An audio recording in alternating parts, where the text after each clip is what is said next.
hipsters, and what is wrong with them. That is the topic in question. Everybody likes to speculate, but I don't think anybody really knows.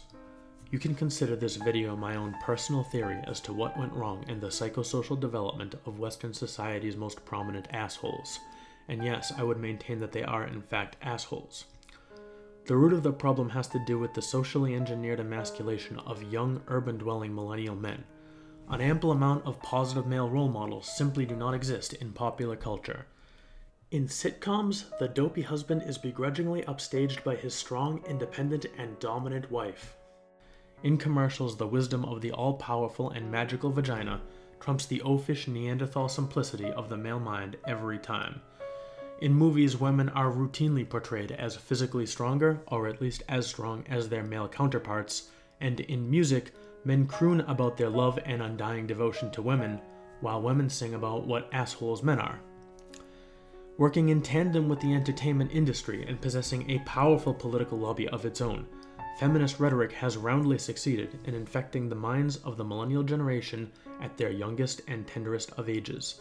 The idea of toxic masculinity has permeated mainstream culture through academia and left-wing publications across the Western world. The unruly, uncontainable energy of boyhood has been branded a mental illness by the social sciences to be treated with Ritalin and SSRIs. In 2011 to 2012, a government study found that 1 in 13 children was taking psychiatric medications. The gendered ratio was nearly 2 to 1, with just under 10% of all young boys being prescribed the drugs. Though I did try, I was personally unable to locate more recent data, but would note that trends in prescription medications have only tended upward in recent years. The situation looks no better for men who graduate and move on to college, where they often find themselves subjected to humiliating consent classes, professors with left-wing feminist bias, and kangaroo court tribunals where there is very little burden of proof should any woman ever make the claim that she has been raped. The message is quite clear. Vagina is good, penis is bad. Consider also the fact that many of these young men come from single mother households, and what you have is a recipe for deep, gender-related self-hatred and confusion. The truth is that it is not easy being a man. We all know that a man must be tough, a man must be strong, a man must do when others would have done for them, a man must succeed where others would fail, a man must persevere where others would give in. A man must do these things not because he wants to be thought of as a success or masculine. No, he must do these things owing no thought to his self-image. He must do simply to survive. However, a man can be free, unshaven, unclean, crass, crude, utterly consumed with his own base desires and selfish instincts if he so chooses. In many ways, this is the beauty of being a man. The world may be harder on him, but he has within him the potential to ultimately be free of its trappings. And if you, listener, take nothing else from this video, let it be this. A man needs no rules. A man needs no laws. A man is dark. A man is dangerous. A man is stronger than the whole, and that is why society seeks to repress him. Society will always seek to repress what it cannot control.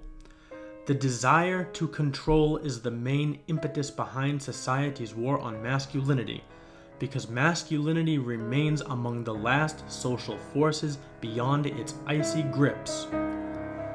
Unfortunately for too many young, urban-dwelling males, this is an aspect of their nature that they will never know. It dwells now only in the deepest and darkest recesses of their shallow and broken souls. It's a shadow of an idea that they once caught a glimpse of out of the corner of their eye before it evaporated into the cold and empty night. Ultimately, the problem that these young people have is a problem of the soul obscured by lies and self-hatred, calling out to its physical vessel and saying, "Recognize me. I am your true self. I am a man. I am not concerned with fashion, vanilla lattes, shitty music, irony, socialism, judgmental friends, stable careers, respectable education, monogamy, women who want to own me, who want to tell me how to think, how to feel, how to be, in every last sense of the word. I am a man, cries the soul with all of the heat and passion of 1,000 burning suns.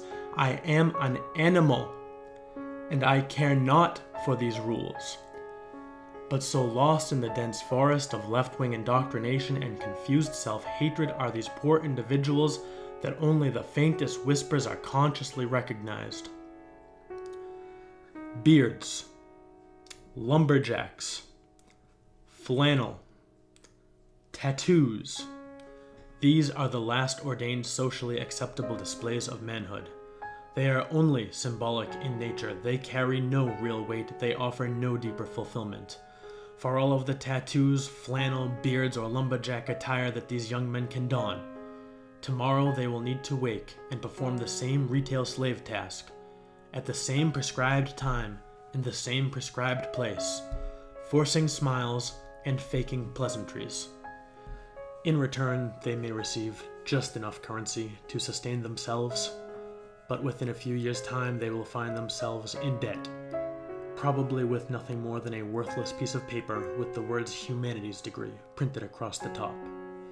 And at least 4 years of wasted time, 4 years of misspent youth. And yet somewhere deep within their souls, freedom still calls, nature still calls. It calls upon them to rise up and live a life above the miasma of economic struggle and social strangulation. It calls upon them to cast aside the mental chains of political correctness, validation-seeking behavior, and shame that has been laid upon them by a feminist, man-hating society from the time they were born. I have only these words to speak to these poor, unfortunate souls. Return to the woods. Return to the earth. Return to your roots. Return to the hunt. Return to the taste of living flesh in your mouth. Denounce your veganism and return to your manhood. Only when society learns to embrace the beautiful and frightening autonomy and independence of the male spirit will it ever be cured of this malignancy. Of course, any of these young men themselves would simply say that their attire is meant to be ironic and nothing more. But I ask you, could the hawk really tell you why it stalks the skies? Or does it know only once it sights its prey? The answer we may never have. Thank you, and all relevant citations are listed below.